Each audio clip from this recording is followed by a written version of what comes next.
Thank you, Santosh ji, for giving me this opportunity to interact with JPSC aspirants. सभी को झारखंडी जौहार मेरी तरफ से। आपको भी सर। जी। uh, मैं अपने बारे में पहले कुछ बता दूं, उसके बाद फिर ब्रीफ में जेपीएससी का एग्जाम के बारे में ना ब्रीफ करेंगे। फिर आप लोगों का क्वेश्चन आंसर सेशन लेंगे। जैसा कि आप लोगों को पता होगा, मेरा नाम कैसर रजा खान है और मैं 7 जेपीएससी से हूँ। और अभी प्रेजेंट टाइम में मैं गढ़वा जिले में पोस्टेड हूँ as a range education officer. मैंने अपनी जो है पढ़ाई किरोड़ीमल कॉलेज दिल्ली यूनिवर्सिटी से की थी और मैंने तैयारी भी अपनी वहीं से किया था। तो ये हमारा ब्रीफ इंट्रोडक्शन रहा। अब हम आते हैं, चूंकि हमारा मेन जो है लक्ष्य है, हमारा जो मेन गोल है वो जेपीएससी एग्जाम है। तो जैसा कि आप सबको पता है कि जो पीएससी का नोटिफिकेशन आ चुका है और इस बार वैकेंसी भी जो है लास्ट ईयर के कंपैरिजन में इस बार वैकेंसी भी ज्यादा है। और जब हमें पता होता है कि वैकेंसी ज्यादा है तो अपॉर्चुनिटीज भी ज्यादा होते हैं। तो आपको आप लोग आप सबके लिए जितने भी यहाँ पे एस्पिरेंट्स हैं, this is a golden opportunity for all of you to crack JPSC exam and became a PCS officer. और जैसे मैं जैसा देख रहा था, इस बार काफी अच्छे अच्छे पोस्ट पे ना अच्छी अच्छी अच्छी खासी जो है वैकेंसीज है। तो आप लोग नोटिफिकेशन आप लोग तो देख लिए होंगे या उसके बारे में थोड़ा ब्रीफ करें? नो सर, नोटिफिकेशन तो हो गया है प्रिपरेशन पार्ट पे। हाँ हाँ, नोटिफिकेशन जो कि ज्यादातर लोगों ने देख ही लिया होगा। आप लोग इसमें दो तीन चीज हम पहले बता दें। जैसे एग्जाम जब आप ना फॉर्म फिलअप करेंगे वो बहुत इंपॉर्टेंट होता है। आप जब फॉर्म फिलअप करें तो उस टाइम अपना जो भी क्रेडेंशियल है, क्रेडेंशियल को आप लोगों को जो है बहुत ही केयरफुल जो है केयरफुली आपको फिलअप करना है। होता क्या है कि सम टाइम हमसे कुछ मिस्टेक हो जाता है और फिर बाद में वो बहुत परेशानी होती है। तो आप अपने जो भी क्रेडेंशियल्स है, आपका नेम, आपका फादर्स नेम, आपका एड्रेस, प्रेजेंट एड्रेस और आपका परमानेंट एड्रेस, ये बहुत अच्छे से भरिए। आपका जो क्वालिफिकेशन है, क्वालिफिकेशन के डिटेल्स को सही से जो है ना ध्यानपूर्वक उसको भरिए। और उसके साथ साथ अगर आप मान लीजिए रिजर्व कैटेगरी से आते हैं, जैसे आप किसी भी रिजर्व कैटेगरी से आते हैं, तो आपको ध्यान रखना हो, स्पेशली दो कैटेगरी के लिए मैं बोल रहा हूँ कि जो ओबीसी में और ईडब्ल्यूएस कैंडिडेट्स अगर यहाँ पे होंगे तो उनके लिए जरूरी है कि आपका जो इनकम सर्टिफिकेट हो वो करंट फाइनेंशियल ईयर का हो। जैसे हम 24 में भर रहे हैं तो आपके पास 23-24 का जो है आपके पास सर्टिफिकेट होना चाहिए। अदरवाइज बाद में बहुत दिक्कत होता है क्या है कि ज्यादातर लड़के एक बार सर्टिफिकेट बना लेते हैं तो उनको लगता है कि मेरा हमेशा के लिए वैलिड हो गया। नहीं, हमारी जो सर्टिफिकेट होती है इनकम सर्टिफिकेट, वो it is valid only for 1 year. तो अगर आप लोगों ने अब तक अपना सर्टिफिकेट अपडेट नहीं कराया है तो अभी टाइम है। फॉर्म भरने से पहले आप अपने सर्टिफिकेट को जो है पहले सबसे पहले आप अपडेट करवा लीजिए, स्पेशली इनकम सर्टिफिकेट। लेटेस्ट रहेगा तो कोई दिक्कत नहीं होगा, बाद में चल के दिक्कत होता है।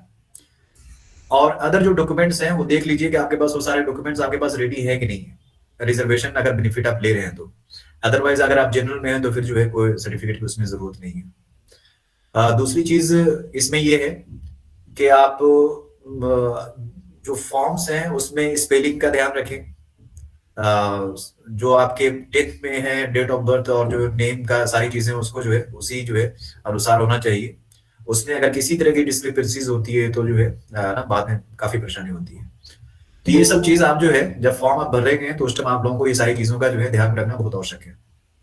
अब हम आते हैं, ये तो ना बेसिक चीजें हो गई। आप लोग अगर एग्जाम दे रहे हैं तो ये सब चीजों से तो आप अवेयर हो गई। मेन हमारा है कि जेपीएससी को क्रैक कैसे करना है, जेपीएससी को हम जो है कैसे हम क्वालिफाई कर सकते हैं। तो दो चीजें, जैसा कि बोला जाता है कि JPSC is one of the toughest exam, लेकिन मेरा मानना है कि JPSC is also one of the easiest exam. जितना भी अदर कम्पिटिटिव एग्जाम्स हैं उसमें देखिएगा टफ भी है, लेकिन अगर आपका प्रिपरेशन राइट डायरेक्शन के साथ हुआ हो, अगर आपने सही जो है तरीके से अगर आपने प्रिपरेशन की है तो बहुत मुझे लगता है कि इजी भी है। टफ टफ इसलिए हो जाता है, पहले हम जो टफ की बात करेंगे जेपीएससी क्यों टफ है, तो इसलिए होता है कि आपको इसमें जीएस का सारा पेपर आपको पढ़ना होता है। जीएस में बहुत सारे, जैसे यूपीएससी में, अगर आप यूपीएससी कैंडिडेट है, यूपीएससी की तैयारी करते होंगे, तो उसमें आप जो है पब्लिक एडमिनिस्ट्रेशन की जरूरत नहीं पड़ती है। लेकिन आपको झारखंड में पब्लिक एडमिनिस्ट्रेशन भी आपको पढ़ना होगा। आपको पीटी में भी उससे क्वेश्चन पूछे जाते हैं, मेंस में भी उससे क्वेश्चन पूछे जाते हैं। तो एक एक्स्ट्रा जो है आपको जीएस में, एक एक्स्ट्रा जो है आपको यहाँ पे लेवल करना होगा। दूसरी चीज है कि आपको ये झारखंड का जो है काफी वेटेज होता है। इवन के पीटी में आपको जो है जो सेकंड पेपर होता है, it is all about Jharkhand. तो अगर आप जेपीएससी निकालना चाह रहे हैं तो झारखंड के बारे में आपको बहुत डिटेल में पढ़ना बहुत जरूरी है। जब तक आप नहीं पढ़- जब तक आप नहीं पढ़िएगा, तो झारखंड के बारे में अगर आप नहीं, अगर आप आपने पढ़ा है तो थोड़ा मुश्किल हो जाएगा झारखंड में जो है आपको जेपीएससी क्वालिफाई करना। आप अगर स्पेशली अदर स्टेट से जो कैंडिडेट्स हैं, जो हमारे बिहार से या यूपी से जो कैंडिडेट्स होंगे, उनके लिए जरूरी है कि आप झारखंड पे कमांड हासिल करें। बगैर झारखंड को पढ़े हुए you can not imagine to qualify JPSC exam. तो दो चीजें कि एक जीएस में तो सारा आपको जो है सारे वही सब्जेक्ट्स आपको पढ़ने होते हैं। आपको हिस्ट्री, पॉलिटी, ज्योग्राफी, इकोनॉमिक्स, ये सारे जो हमारे जो है जो कन्वेंशनल सब्जेक्ट्स हैं, वो तो हमें पढ़ना ही पड़ता है। उसमें जीएस में आपको एक पेपर और ऐड करना है, जो मैंने बताया कि आपको उसमें पब्लिक एडमिनिस्ट्रेशन आपको जो है स्पेशल आपको पढ़ना है। पब्लिक एडमिनिस्ट्रेशन जीएस में एक एक्स्ट्रा आपका पेपर होगा। दूसरा, आपको झारखंड के बारे में पढ़ना है। ये बेसिक चीजें हो गई। अब हमारा स्ट्रेटजी क्या होगा, हमारा पीटी के लिए स्ट्रेटजी क्या होगा, हमारा मेंस के लिए स्ट्रेटजी क्या होगा। So now let's talk about that. तो जैसा कि हमें पता है कि पीटी में कितने पेपर होते हैं, पीटी में आपको कितने पेपर देने हैं, कुछ इंटरैक्टिव हो आप लोग भी बताइए। दो पेपर सर। हाँ, दो पेपर होते हैं, नो डाउट। कितने नंबर के होंगे? 400 नंबर।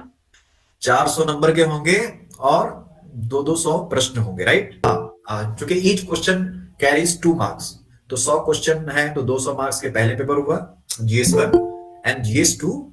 ये भी 100 नंबर का आपका होगा, और उसमें भी आपको 100 नंबर में ये ईच क्वेश्चन कैरीज 2 मार्क्स। तो 200 नंबर के जो है दूसरा पेपर। तो टोटल जो इन टोटलिटी हमारा जो प्रीलिम है वो कितना का हो गया, कितने मार्क्स का हो गया? 400 मार्क्स का, राइट। आपको मेरी आवाज आप लोग ना सुन रहे हैं, यस समझ सर। रहे हैं ना? ऐसा तो नहीं कि वन साइडेड चल रहा है। No no sir. आप लोग मैं ऑडिबल भी हूँ और अंडरस्टैंडेबल भी हूँ। बिल्कुल बिल्कुल। अगर किसी तरह का कोई ना, अगर आपको डाउट हो या किसी तरह की मेरी कम्युनिकेशन में अगर कुछ प्रॉब्लम हो, तो आप लोग जो है ना बोल सकते हैं। तो अब हम डिटेल, हम किसकी बात कर रहे हैं? पीटी की बात कर रहे हैं अभी, कि हमें पीटी में हमें हमारी क्या स्ट्रेटजी होनी चाहिए, राइट। तो पीटी में हम जैसे बताया कि पीटी में हमारा 400 नंबर के जो है 400 नंबर का हमारा जो एग्जाम होगा, उसमें 2 पेपर होगा। पेपर GS1, GS2, और हर पेपर जो है 200 मार्क्स के होंगे। अब देखिए, सबसे बड़ी जो गलती लड़के करते हैं, जो आउट ऑफ झारखंड के लड़के, उनसे ये ज्यादा गलती होती है कि वो, उनको लगता है कि हम जीएस पढ़ के चले जाएंगे और हमारा जो है पीटी हो जाएगा। तो आप गलत फहमी में हैं। आपको जो है, आपको क्या करना होगा अभी से, डे वन से आपको जो मैंने स्ट्रेटजी अपनाया था, क्योंकि मैं भी यूपीएससी कैंडिडेट रहा था, तो मैं भी अगर जो मैं झारखंड का मेरा मैं झारखंड का ही रहने वाला हूँ, लेकिन क्योंकि मैं दिल्ली में था और मैं यूपीएससी कैंडिडेट था, तो झारखंड के बारे में मैं भी ज्यादा फैमिलियर नहीं था। झारखंड के बारे में मुझे भी ज्यादा जो है नॉलेज नहीं था। तो मैंने क्या, जब मुझे जेपीएससी देना था, तो मैंने जो स्ट्रेटजी अपनाया था वो बहुत सिंपल था, और मुझे लगता है कि उसी ने जो है स्ट्रेटजी ने मुझे हेल्प किया जेपीएससी को क्रैक करने में।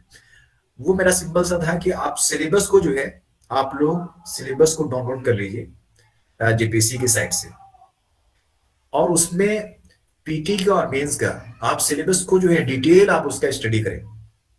उसमें आप देखेंगे कि जो हमारा उसमें मार्क्स वाइज दिया हुआ है पेपर्स को, कि जैसे मान लीजिए आपका GS1 है, तो GS1 है तो उसमें हिस्ट्री है, तो हिस्ट्री से कितने प्रश्न आएंगे? जेपीएससी उस सिलेबस को बहुत रिलीजियसली फॉलो करता है। बिल्कुल जैसे आपको दिया गया है सिलेबस में, उसी के अनुसार जो है वो क्वेश्चन आपको जो है एग्जाम हॉल में आपको देखने को मिलेगा, पीटी में भी एज वेल एज मेंस में भी। तो आपको क्या करना है कि सबसे पहले आप जेपीएससी का जो है जो सिलेबस है जो ऑफिशियल साइट्स पे है, ना अगर आप बोलिएगा तो मैं शेयर कर दूंगा, वो मेरे पास सिलेबस है। आप उस सिलेबस को जो है बहुत अच्छे से अध्ययन करें, बल्कि उसको ज्यादा बेटर होगा कि उस सिलेबस को आप लोग जो है उसका प्रिंट आउट लेके अपने स्टडी टेबल पे उसको आप सामने रखिए और उसको पढ़िए। उसमें डिटेल वाइज पढ़िए कि हिस्ट्री से हमारे कितने क्वेश्चन आने हैं, तो इतने 15 क्वेश्चन आने हैं। अब उसमें से एंशिएंट से कितना आएगा, मिडिवल से कितना आएगा, 5-5 क्वेश्चन आपका, 5 क्वेश्चन आपका एंशिएंट से आएगा, 5 क्वेश्चन आपका मिडिवल से आएगा, 5 क्वेश्चन आपका जो है मॉडर्न से आएगा। तो उसमें ये आपका ये स्ट्रेटजी आपका होना चाहिए। इसी तरह जो है आपको सारे जो है जो सब्जेक्ट है आपको उसके अनुसार जो है आपको जो है देखना पड़ेगा। तो उसके लिए आपको तैयारी करने से पहले सबसे पहले मैं मेरा सजेशन यही रहेगा कि सबसे पहले आप इसके सिलेबस को देखें and stick to the syllabus. Better होगा कि आप जो है उसके अनुसार जो उसका सिलेबस है उसके अनुसार आप अपना हैंड रिटेन नोट जो है ना अगर आपने तैयार किया होगा, या फिर अब चूंकि अब तो समय का थोड़ा सा जो है बोल सकते हैं कि टाइम क्रंच है, लेकिन अभी भी अगर आप टाइम को मैनेज कर सकते हैं तो मेरा तो रहेगा कि पहले आप जो है स्पेशली जीएस का तो जो कि आप लोगों को ना एक ओवरऑल एक नॉलेज आपको एक ओवरऑल व्यू आपके पास होना चाहिए या होगा। अगर झारखंड का मेरा तो रहेगा ये कि आप एक ना किसी अच्छे कोचिंग का आप नोट्स लीजिए और उससे आप अपना सिलेबस के हिसाब से आप उसका अपना हैंड रिटेन नोट्स आप तैयार कर लीजिए। 10 दिन 15 दिन लगेगा ये, और 10-15 दिन में अगर आपने ये तैयार कर लिया तो मुझे लगता है कि फिर आपका झारखंड से ना काफी अच्छा खासा जो है आपका पोर्शन आपका कवर हो जाएगा, इसमें आपको दिक्कत जो है ना नहीं आएगी। लेकिन अगर आप हैंड रिटेन नोट्स नहीं है, सिर्फ आप ना मान लीजिए मार्केट मटेरियल्स जो आप उठा के पढ़ रहे हैं, होता क्या है कि हम बुक पढ़ के जाते हैं तो जब एग्जाम हॉल में हम जाते हैं तो वहां पे बहुत सारी चीजें हम भूल जाते हैं, और वही चीजें जो आपके हैंड रिटेन नोट्स में होता है तो एक तो आप उसको ज्यादा रिवीजन कर पाते हैं, क्योंकि आप ना उसको आप बहुत ज्यादा पढ़े होते हैं तो आप रिवीजन ज्यादा कर सकते हैं, शॉर्ट में होता है वो। और जब आप एग्जाम हॉल में होते हैं तो आपको रिकॉल करना जो है काफी इजी हो जाता है। तो मेरा तो सजेशन रहेगा कि आपका ना स्पेशली जेपीएससी झारखंड का आपको अपना हैंड रिटेन नोट्स जो है एक होना चाहिए उनके सिलेबस के अकॉर्डिंग। जो सिलेबस में है उसी हिसाब से आप जो है टॉपिक वाइज जो है आप एक हैंड रिटेन नोट्स जो है आप एक बना लें। उससे क्या होगा, आपको बहुत ज्यादा हेल्प मिलेगा। ये 8-10 दिन का एफर्ट है, 8-10 दिन से ज्यादा नहीं लगेगा आपके पास, क्योंकि इसलिए हम बोल रहे हैं 8-10 दिन लगेगा कि आपके पास वो आपके पास मटेरियल है, आपके पास मार्केट में जो है हम एक दो जैसे चाणक्य हो गया या फिर उड़ान हो गया, इनका जो है ठीक ठाक, मनीष रंजन हो गया, मनीष रंजन में थोड़ी त्रुटियां ज्यादा हैं, उसमें मिस्टेक्स हैं, फैक्चुअल एरर्स हैं। तो मैं तो चूंकि मैंने देखा था तो मैं तो उन पे ज्यादा रिलाय नहीं किया था, लेकिन उस मनीष रंजन में कुछ चीजें अच्छी ये है कि उसमें डिटेलिंग है। तो आप 2-3 बुक आप रख सके, आप एक ब्रीफ में एक आप झारखंड का ना आप एक नोट्स बना लीजिए टॉपिक वाइज। वो आपको क्या करेगा, वो आपको पीटी भी हेल्प करेगा। अब चूंकि आपसे वो सिर्फ पीटी तो पीटी के लिए आप एग्जाम नहीं दे रहे हैं, आप मेंस के लिए भी दे रहे हैं, तो आपका वो मेंस में भी जो है वो आपके लिए हेल्पफुल रहेगा। तो चूंकि ये यही स्ट्रेटजी मैंने अपनाई थी, मैंने जो है टॉपिक वाइज जो है मैंने उस अपना नोट्स बनाया और वो मेरे लिए काफी कारगर साबित हुआ था। तो मेरा तो रहेगा आपके लिए कि आप अपना हैंड रिटन नोट आप बना लें, ज्यादा बुक्स आप रेफर नहीं करें, जो चुनिंदा बुक्स है जिसको आप पढ़ते आ रहे हैं आप उसी बुक्स को पढ़ें। जितनी बार आप पढ़िएगा वो बुक्स को उतना आपके लिए बेटर होगा। हमारे ज्यादातर मैं देखता हूँ कैंडिडेट्स को नया बुक मार्केट में आता है वो तुरंत जाके लेके आते हैं और जो है उसको पढ़ डालते हैं। आप ना you are wasting your time, आपको बिल्कुल ऐसा मत करें। आप जिस बुक को पढ़ रहे हैं चीजें मोर और लेस वही होती हैं। सिंपल सा हम ये बता रहे हैं, हड़प्पन सिविलाइजेशन चाहे आप किसी की भी पढ़िए, वो फैक्ट्स वो चेंज नहीं हो जाएगा, जो बेसिक्स चीजें हैं वो वही मिलेगी। बुक का कवर चेंज हो जाएगा, बुक का कलर चेंज हो जाएगा, लेकिन फैक्ट्स चेंज नहीं होते हैं। आप पॉलिटी जो है लक्ष्मीकांत से पढ़िए या किसी और बुक से पढ़िए या कोचिंग के नोट्स पढ़िए, जो हमारा कॉन्स्टिट्यूशन है, जो हमारा फंडामेंटल राइट्स है, जो हमारा डीपीएसपी है, वो तो चेंज नहीं हो जाएगा। तो हमें ये माइंड में रखना कि facts never get change, facts remain always facts. तो आपको बुक चेंज नहीं करना, जिस बुक को आप पढ़ते आ रहे हैं उसी बुक को आप हेल्प लीजिए। ज्यादा ज्यादा कोशिश करें कि ज्यादा ज्यादा जो है आप ना बुक को रिवाइज करें। जितना आपका रिवीजन होगा उतना ज्यादा एग्जाम में आपके लिए वो हेल्पफुल होगा। तो पहली तो चीज है कि आपको ना एग्जाम आ गया तो 10 तरह की बुक आ गई मार्केट में, तो बुक चेंज नहीं कीजिए, जो बुक आप पढ़ते आ रहे हैं उसी पे रिलाई कीजिए, उसी को पढ़िए। हाँ, अगर आपने झारखंड स्पेशल नहीं पढ़ा है तो हम आपको जरूर बोलेंगे कि झारखंड स्पेशल के लिए आप जो है मार्केट से ज्यादा नहीं, एक एक बुक, कोई भी एक बुक खरीदिए, उड़ान का खरीदिए या चाणक्य का एक बुक खरीदिए, और उससे हम उस बुक को एक बार पढ़िए। एक बार पढ़ने के बाद उसके जो इंपॉर्टेंट पॉइंट्स है, कुछ चीजें होती है कि आपने बुक पढ़ा ना, 20% तो आदमी जो है बुक से रिटेन कर ही लेता है, लेकिन कुछ चीजें होती हैं जो फैक्चुअल टाइप का होता है, वो जल्दी याद नहीं होता है। तो आप उसका जो है एक वन लाइनर उसका आप ये भी बना दे जाए, शॉर्ट नोट्स बना दे जाए। उससे क्या होगा कि आपको रिकॉल करने में फैक्ट्स को इजी होगा। तो ये हमारा जो है ब्रीफ हमारा इंट्रोडक्शन रहा जेपीएससी एग्जाम के बारे में, और ये हमने अपना एक्सपीरियंस शेयर किया। अब हम आप लोगों से क्वेश्चन लेंगे और फिर एक एक करके जो है आप लोगों के जो ना डाउट्स हैं या जो भी क्वेश्चंस आपके माइंड में है, हम उस पर बात करेंगे। तो आप प्लीज एक एक करके जो है आप लोग अपना अपना क्वेश्चन लें, उसके बाद जो है हम अपना जो है फिर नेक्स्ट सेशन हमारा क्वेश्चन आंसर पे ही होगा। Please anyone. Good evening sir. हाँ, very good evening. This is Prateek Jha this side sir. Actually जो आप कह रहे थे ना अभी, जैसे जेपीएससी के लिए आई थिंक 40 to 45 डेज है एक्चुअली, तो मैं जो क्या कर रहा हूँ, मैंने सिलेबस का प्रिंट आउट निकाला है और मैं जैसे सिलेबस को ना पोस्ट आउटपुट की तरह पढ़ रहा हूँ। लाइक मैं देख रहा हूँ मॉडर्न हिस्ट्री से 15 क्वेश्चन है, करंट अफेयर से 15 क्वेश्चन है, तो वो जिस जिस क्वेश्चन मतलब मैं कैलकुलेट कर रहा हूँ, मैंने पहले कट ऑफ देख लिया है कि I have to like attempt आधा मतलब 250 नंबर ले आऊंगा तो I can easily qualify PT. तो जिस सब्जेक्ट से जितने क्वेश्चन आ रहे हैं उस हिसाब से उसको टाइम दे रहा हूँ, पहली बात। दूसरी बात जो सर मैं कर रहा हूँ कि जैसे मैंने जो घटना चक्र पे मैं पूरा रिलाई हो गया, क्योंकि मैंने देखा है कि सारे यदि घटना चक्र कोई अच्छे से कर रहा है उससे एक्सप्लेनेशन के साथ वो इजीली हो जाएगा। तीसरा सर मैं जो कर रहा हूँ, एक झारखंड का सर सार संग्रह थ्योरी बुक आता है, और एक महेश वर्णवाल सर का वो झारखंड सार आता है, कंपाइलेशन जो एमसीक्यू फॉर्म में रहता है। तो मैं उस दोनों को कर रहा हूँ जो सेकंड पेपर है उसके लिए, और थोड़ा बहुत इंटरनेट की हेल्प ले रहा हूँ। जैसे मान लीजिए कुछ दान ऑफ झारखंड है, उससे रिलेटेड मुझे जो फैक्ट मिल रहे हैं और उसके साथ रिवाइज कर रहा हूँ सर। तो ये ठीक हो, कुछ इसमें इंप्रूवमेंट करो। नहीं Prateek, you are going very good ना। बस मैं मेरा जो है कहने का भी जो क्रक्स था वो यही था कि आप सबसे पहले आप ना क्वेश्चन ये आप सिलेबस देखें, और सिलेबस देखने के बाद एक चीज तो तय है कि 100% तो कट ऑफ नहीं जाता है। कट ऑफ जो है 50%, 40% ना 50% से ज्यादा नहीं जाता। 50, 52, 50 मैक्सिमम मान लीजिए हम जो है एक पॉसिबिलिटी ले तो 55%। तो हमें 100% तो ऐसे भी कवर नहीं करना। होता है क्या है कि हर स्टूडेंट का, हर एस्पिरेंट का अपना कुछ फोटे होता है और उसका कुछ वीकनेस होता है।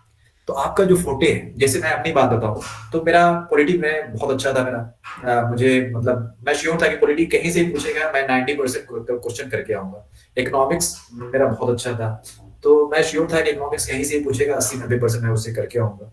इसी तरह मॉडर्न इंडिया मेरा अच्छा था, एंशिएंट भी ठीक था, मिडिवल मेरा उतना अच्छा नहीं था। होता है क्या है कि आपको अपने जो स्वॉट एनालिसिस जो होता है उसको वो आपको करना है कि आपको खुद को सेल्फ आइडेंटिफाई करना है कि आपका कौन सा एरिया आपका स्ट्रांग है, आपका कौन सा एरिया वीक है। आप सिलेबस देखें, आपको लग रहा है कि ये सारे हमारे जो है ये प्रतीक, दिस इज वेरी इंपॉर्टेंट। हमें ज्यादातर लड़के, हमने क्या शुरू में बोला था कि हमारे यहाँ लड़के बहुत ज्यादा ना रिसोर्सेज को चेक करते हैं। उनको लगता है कि टॉपर्स हो गया, 10 लोगों से मिले, उन्होंने बताया ये नहीं सही है, ये बुक पढ़ लो। बिल्कुल वैसा नहीं करना। आप जो भी जिस बुक को पढ़ते आ रहे हैं, मेरा सजेशन यही रहेगा कि आप उसी बुक को जो है पढ़िए, बार बार पढ़ें, और आपको सक्सेस भी वही बुक दिलाएगा जिसको आप पढ़ते आ रहे हैं। सर एक लास्ट क्वेश्चन था, जैसे मैं modern history of Jharkhand, sir एक लास्ट क्वेश्चन था, जैसे मॉडर्न हिस्ट्री ऑफ झारखंड है, तो मुझे पता है कि जैसे जो बुक्स हैं जो उनसे मतलब जो क्वेश्चन है वो सैचुरेट हो गया, तो इसके लिए जो मैं एक्स्ट्रा कर रहा हूँ, जैसे आजादी का अमृत महोत्सव अभी चला था भारत सरकार का, कि अनसंग हीरो है जो झारखंड के, तो वो मॉडर्न हिस्ट्री वहां से भी कवर कर रहा हूँ। यदि थोड़ा सा स्पेशल बनाने का क्वेश्चन यदि उन्होंने ट्रिकी करने की कोशिश की तो वहां से मेरा कवर हो जाएगा। तो दिस इज गुड ना, क्या है ये करना चाहिए नहीं करना चाहिए? नहीं नहीं बिल्कुल। देखिए एक्चुअली क्या होता है कि एक ना एक सेइंग है कि you have to be always, you should always be ready for the worst. तो आपको एक सेकंड ऑप्शन मान लीजिए कि बात सही है कि जो पैटर्न मान लीजिए लास्ट टाइम पूछा गया था, कोई जरूरी नहीं कि उसी पैटर्न को रिपीट करें ये लोग। कुछ अनएक्सपेक्टेड या आउट ऑफ बॉक्स जो है वो क्वेश्चन पुट कर सकते हैं। तो ये जो आपने बताया कि उस वे में हमें उसके लिए भी हमें प्रिपेयर रहना बहुत ज़रूरी है, ताकि एग्ज़ाम में ऐसा ना हो कि यार हम पढ़ के ये गए और एग्ज़ाम तो कुछ और पूछ दिया। तो नहीं, ये बिल्कुल हम इसको इसको अपनी स्ट्रेटजी में हम इंक्लूड करते हैं कि आप जो है ना कुछ ऐसे क्वेश्चंस के लिए भी प्रिपेयर रहें जो थोड़ा बोल सकते हैं कि आउट ऑफ बॉक्स हैं और थोड़ा यूनिक हो सकते हैं। तो सही है, कोई इसमें ये नहीं। अच्छा। थैंक यू सर, बस need your best wishes. Thank you. नहीं, नहीं, बिल्कुल, बिल्कुल, बिल्कुल। बिल्कुल अपना एक ही चीज़ है ना एक थोड़ा-सा हम चूँकि मैंने काफ़ी प्रिपरेशन में मेरी लंबी जो है मैंने समय गुज़ारा था। तो एक मेरा जो है अपना हल्की सी एक इनपुट दे दूँ कि होता क्या है कि हम लोग पढ़ाई जो होती है, हम लोग उसको घंटे में जो है, हम लोग उसको मेज़र करते हैं कि मैंने 8 घंटा पढ़ लिया, 10 घंटा पढ़ लिया, 15-12 घंटा पढ़ लिया। Don't measure your study in time ना तुम एक स्टूडेंट हो 24/7 जो तुमने पढ़ा है। अगर आपका ग्रुप है 1-2 लोगों का, 2-3 लोगों का, कोशिश करो कि जैसे हम लोग आपस में करते थे मॉडर्न इंडिया मान लीजिए हम लोग पढ़ रहे हैं, तो हम लोग जिस टॉपिक्स को मान लो पढ़े, उसको हम लोग क्या कर देते हैं कि उसको हम लोग खाना खाने के बाद या फिर हम लोग चाय पीने गए, तो वो हम लोग क्या बताओ जो है कांग्रेस का सेशन अच्छा बताओ कब-कब कहाँ-कहाँ हुआ, उसमें क्या-क्या हुए, तो ऐसे चलते-चलते जो है हम लोग उसको रिवाइज़ कर लेते थे। तो मुझे लगता है कि ये बहुत इम्पोर्टेंट होता है। लड़के आपको एक ग्रुप बनाना, 1-2 का अगर ग्रुप बनता है तो ग्रुप बना लीजिए।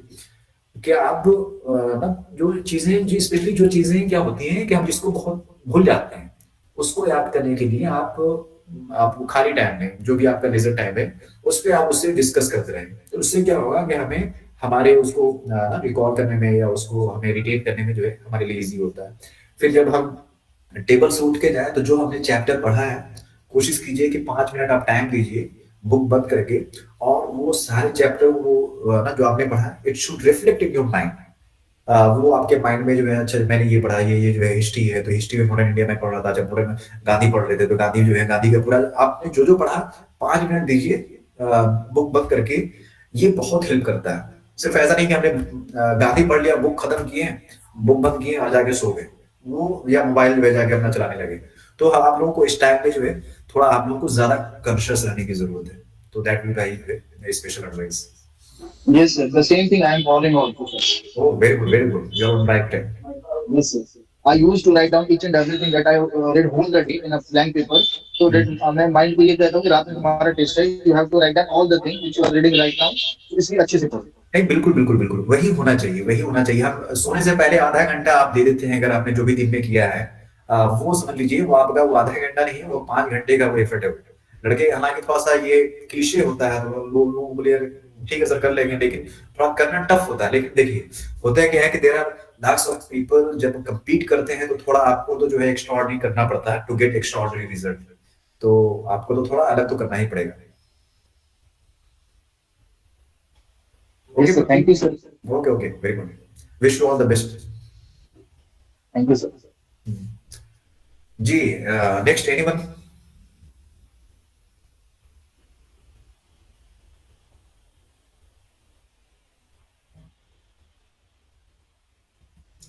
Okay Naman ji it was such a lovely session to have और हेलो।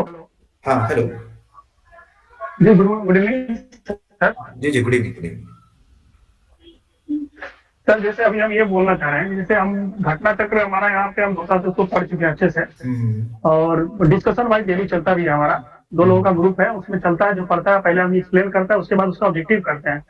तो फिर भी पीटी के लिए देखते हैं तो लगता है कि इनफ है लेकिन कुछ कुछ क्वेश्चन ऐसे पेपर में मिलते हैं जो घटना चक्र से बाहर के लगते हैं हमें। तो क्या उनके लिए कुछ हमें अदर सोच रखना जरूरी है कि जो घटना चक्र है उसी पे हम डिपेंड रहे तो हमारा काम हो जाएगा। Okay what is your name please. Abhimanyu sir.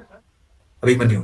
Abhimanyu ji जैसा कि अभी प्रतीक से हमारी बात हो रही थी तो प्रतीक ने बहुत अच्छी बात की कि सर हमें जो है 400 मार्क्स के पीटी है 400 नंबर लाना कट ऑफ हमारा ज्यादा नहीं है। आपका कट ऑफ मैक्सिमम जाएगा 250 तक जाएगा राइट 260 तक जाएगा। तो देखिए कुछ क्वेश्चंस ऐसे होते हैं कि आप उनको जो इंटेलेक्चुअल्स हैं जो सब्जेक्ट के एक्सपर्ट्स हैं उनको भी आप दे दीजिएगा तो वही बोलेंगे यार मुझे ना आई नीड टाइम टू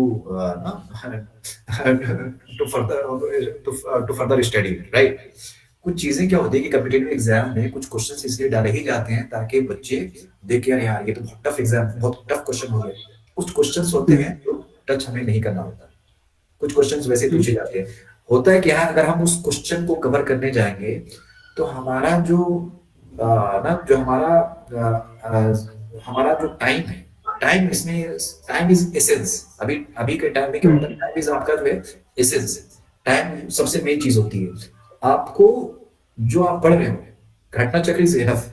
हमने क्या बोला कि घटना चक्र आपके लिए इनफ है। कुछ क्वेश्चंस मान लीजिए उसके बियॉन्ड आते हैं, you don't have to bother about that, क्योंकि 100% आपको नहीं करके आना है, आपको उतना ही करके आना है जितना में आप क्वालिफाई कर जाइए।